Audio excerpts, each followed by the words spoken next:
என்ன ஏன் எப்படி சேலை தூக்கி போடுறியே? இது நம்ம பந்தயத்துக்கு ரெடி பண்ணதா இருந்தா இல்லைன்னா டப்பிங்கு விடதா இருந்தா இப்படி இப்படி இப்படி போட்டால் நல்லா அடிக்கும்.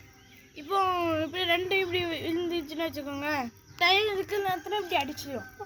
இப்படி அடித்தா இந்த சேலு அந்த சேலு அடிக்காது, வாடிடும்.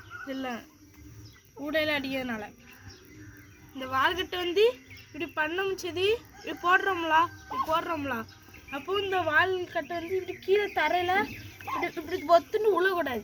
உளுந்துன்னா உடஞ்சிடும் இந்த வால்கட்டி. வேறு சண்டைக்கு எதுக்காதுங்க, அதுக்கு தான் நம்ம இப்படி போடுறோம். வேறு இந்த சைடு ஒரு 25 தடவை, இந்த சைடு ஒரு 25 தடவை அப்படி போட்டால் போதுங்க, சேவல் நல்லா ஹெல்த்தி ஆயிடும். வேறு இந்த நீச்சல்லாம் எதுக்குன்னே விடுதாவ?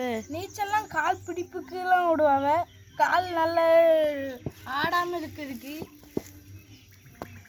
கால் நல்லா அப்படி கட்டியாக இருந்து அடினொன்னு இடிக்காங்க விழுங்க. இந்த சேவல் பிடிச்சிருந்தா மறக்காமல் லைக் மட்டும் பண்ணுவீங்க. உங்கள்கிட்ட இதே மாதிரி சேவல் இருக்க கமெண்ட்ஸில் மட்டும் சொல்லுவீங்க.